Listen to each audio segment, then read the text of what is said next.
Newton तो पहले नियम के एडिटर और प्रचारक हैं। नियम के मूल आविष्कारक तो अरस्तु और गैलीलियो हैं।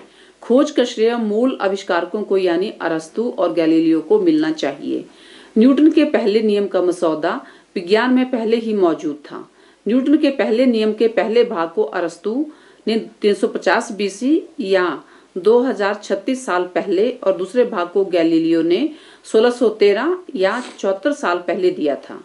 न्यूटन ने दोनों को मिलाकर गति का पहला एक्सियम या नियम बना दिया और अपनी पुस्तक प्रिंसिपिया में 1686 में छिपाया है, पर अरस्तु और गैलीलियो का कहीं नाम तक नहीं लिखा।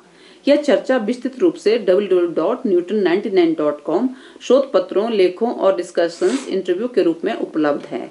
इस पर e book Newton's law of motion in 21st century भी आखिरी चरणों में है। इस चर्चा का मुख्य बिंदु क्या है? क्या आप यह कहना चाहते हैं कि न्यूटन पहले नियम का आविष्कारक नहीं है? न्यूटन पहले नियम का मूल आविष्कारक नहीं है। पहले नियम का विस्तृत मसौदा न्यूटन से पहले ही विज्ञान के साहित्य में मौजूद था। पहले ही सारा काम अरस्तु और गैलीलियो ने छपवा रखा था। न्यूटन ने बड़े ही सटीक ढंग से अरस्तु और गैलीलियो के कार्य को मिलाकर गति के पहले नियम के रूप में प्रस्तुत किया। न्यूटन तो गैलीलियो और अरस्तु के काम के एडिटर और प्रचारक हैं। न्यूटन ने अरस्तु और गैलीलियो के कथनों को साहित्य से उठाकर बिना अरस्तु और गैलीलियो का नाम मेंशन किए उसे गति के पहले नियम के रूप में अपनी पुस्तक प्रिंसिपिया में 1686 में छपवा लिया। वस्तुओं की गति के बारे में अरस्तु का कथन क्या है? अरस्तु ने कहा था कि वस्तु तभी चलती है जब उस पर बाहरी बल लग रहा होता है। इसे दो भागों में समझा जा सकता है। पहला भाग यह है कि विराम वस्तु की स्वाभाविक अवस्था है। रेत पत्थरों से भरी बोरी मैदान या सड़क में कहीं भी पड़ी है या बोरी सुबह से शाम तक दिनों या महीनों तक उसी हालत में पड़ी रहती है। दूसरा भाग यह है कि विराम से वस्तु को चलाने के लिए लगातार बल की जरूरत होती है। सड़क पर बोरी अपने आप तो नहीं चलती, जब अपनी जगह से तभी हिलती है जब बोरी पर बाहरी बल लगता है, या बोरी तभी तक चलती है जब तक उस पर बल लग रहा होता है। इसे लगभग 2000 वर्षों तक पढ़ाया जाता रहा।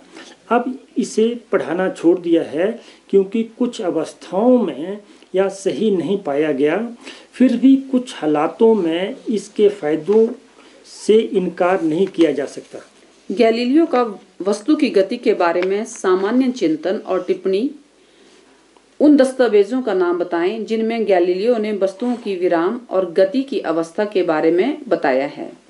गैलीलियो ने डुमविर ऑफ अगस्बर्ग माननीय मार्क वेल्सर को 1612 में कुछ पत्र लिखे। इन्हें लेटर्स ऑन सनस्पॉट कहा जाता है। अगले वर्ष 1613 में लेटर्स ऑन सनस्पॉट्स को इटली की एकेडमिया डेई लिंसेई ने प्रकाशित किया। इनमें वस्तुओं के विराम और गति के बारे में महत्वपूर्ण टिप्पणियां की गई हैं। गैलीलियो के लेटर्स ऑन सनस्पॉट्स में कुछ मुख्य स्टेटमेंट्स इस तरह हैं। स्टेटमेंट 1, साधारण अर्थ। यदि वस्तु को स्थिर या विराम अवस्था में रखते हैं तो यह स्थिर ही रहती है। यदि वस्तु को गति की अवस्था में धकेलते हैं तो उस दिशा में ही चलती जाती है। या दूसरा भाग केवल आदर्श आइडियल स्थिति में ही सही है। स्टेटमेंट 2 का साधारण अर्थ। वस्तु की गति यूनिफॉर्म मोशन वस्तु की अंतर्निहित अवस्था है। वस्तु बिना रुके चलती रहती है जब तक उसे कोई ना रोके। इस तरह आदर्श सिस्टम में वस्तु को आगे धकेला जाता है तो वस्तु एक समान गति से आगे चलती है। गैलीलियो ने अपनी पुस्तक Dialogues Concerning Two New Sciences 1638 के पृष्ठ 195 पर भी ऐसा ही लिखा है, जिसका साधारण अर्थ यह है, आदर्श सिस्टम में हम वस्तु को गति में धकेलते हैं तो वह अनंत समय तक एक समान गति से चलती जाएगी। यहाँ वस्तु का वेग और दिशा बदलने वाला कोई प्रतिरोधी बल नहीं होता है। पर न्यूटन ने इन निष्कर्षों को साहित्य से लेकर बहुत ही संक्षेप शब्दावली में गति के पहले नियम का पहला भाग बना दिया। न्यूटन ने अरस्तु के कथन को अपने गति के पहले नियम में कैसे इस्तेमाल किया? यहाँ एक बात बताना जरूरी है कि न्यूटन ने लिखा था पहला एक्सियम, स्वयं सिद्ध या नियम, प्रिंसिपिया में, जिसे हम पहले नियम के नाम से जानते हैं। अरस्तु के बाद यह 2036 वर्ष बाद लिखा गया था। न्यूटन के पहले नियम के मुताबिक, साधारण शब्दों में, न्यूटन के गति के पहले नियम के पहले भाग के अनुसार वस्तु अपनी विराम की अवस्था में रहती है जब तक उस पर बाहरी बल लगकर उसकी स्थिति न बदले। इसका पहला बिंदु है, वस्तु विराम की अवस्था में ही रहती है या विराम की अवस्था वस्तु की प्राकृतिक अवस्था है। अरस्तु का कथन का पहला भाग है। न्यूटन ने इसका प्रयोग 2036 साल बाद किया। बिंदु 2, वस्तु तभी चलती है जब उस पर रिजल्टेंट फोर्स या इम्प्रेस्ड फोर्स लगते हैं या पर्याप्त मात्रा में बाहरी बल लगता है। यह अरस्तु का दूसरा भाग है। न्यूटन ने इन्हें उठाकर बाद में प्रिंसिपिया में गति के पहले नियम का पहला भाग बना दिया। न्यूटन ने यह नहीं लिखा कि यह नियम पहले ही अरस्तु ने 350 ईसा पूर्व या 2036 साल पहले दे रखा है। न्यूटन की गति के पहले नियम का दूसरा भाग क्या है? कैसे न्यूटन ने गैलीलियो के कथन को मौजूदा साहित्य से उठाकर गति का पहला नियम बना दिया? न्यूटन की गति के पहले नियम के दूसरे भाग के अनुसार हर वस्तु एक समान गति से सीधी रेखा में चलती रहती है। जब वस्तु पर बाहरी बल लगता है तभी वस्तु अपनी गति और दिशा बदलती है। न्यूटन के पहले नियम के दो भागों को यूं समझा जाता है। प्रथम बिंदु, हर वस्तु एक समान गति से सीधी रेखा में चलती है। बॉडी परसिवियर्स स्टेट ऑफ रेस्ट और state of uniform motion. Newton की गति का यह भाग आदर्श अवस्था में ही सही है। गैलीलियो ने इस बात को 1613 और 1638 में अधिक स्पष्टता से लिखा है। न्यूटन ने सिर्फ गैलीलियो की ही बात को अलग शब्दों में दोहराया है। दूसरा बिंदु, वस्तु एक समान गति की अवस्था उस पर लगे इम्प्रेस्ड फोर्स या रिजल्टेंट फोर्स की वजह से बदली जाती है। गैलीलियो ने प्रश्न संख्या 3 की स्टेटमेंट में 1613 में लिखा है कि वस्तु की गति की अवस्था सम ऑब्स्टिकल, बाहरी प्रतिरोध आदि की वजह से बदलती है।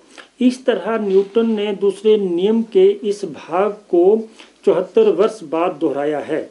न्यूटन ने अरस्तु और गैलीलियो के नियमों को इकट्ठा करके उन्हें न्यूटन की गति का पहला नियम या एक्सियम बता दिया और अपनी पुस्तक प्रिंसिपिया में छपवाया। न्यूटन ने सिर्फ शब्दावली ही बदली है। पूरा थीम पहले ही अरिस्टोटल और गैलीलियो का दिया हुआ है। इस तरह आप यह कह रहे हैं कि न्यूटन ने अरस्तु और गैलीलियो के कार्य को उठाकर पहले नियम के रूप में दोहराते हुए संपादित किया और अपनी पुस्तक प्रिंसिपिया में प्रकाशित किया। हाँ, न्यूटन गति के पहले नियम के संपादक हैं और अरस्तु और गैलीलियो के विचारों या मतों के प्रचारक हैं। न्यूटन ने अरस्तु और गैलीलियो की व्याख्याओं को संक्षेप, सटीक और सुंदर ढंग से गति के पहले रूप में अपनी पुस्तक प्रिंसिपिया में 1686 में छपाया। न्यूटन ने अपनी पुस्तक में कभी स्वीकार या एक्नॉलेज नहीं किया कि ये विचार लगभग 2 वर्ष पहले अरस्तु और 74 वर्ष पहले गैलीलियो ने दिए थे। इस पुस्तक में न्यूटन ने पिछले वैज्ञानिकों के कार्य और पुस्तकों के बारे में मेंशन किया है। यहाँ एक रोचक प्रसंग भी है। प्रिंसिपिया के प्रथम एडिशन 1686 में गुरुत्वाकर्षण के नियम के संबंध में न्यूटन ने अपने ही देश के वैज्ञानिक रॉबर्ट हुक का संदर्भ दिया है। सन 1703 में वैज्ञानिक रॉबर्ट हुक की मृत्यु हो गई। न्यूटन ने 1713 में प्रिंसिपिया का दूसरा एडिशन प्रकाशित किया।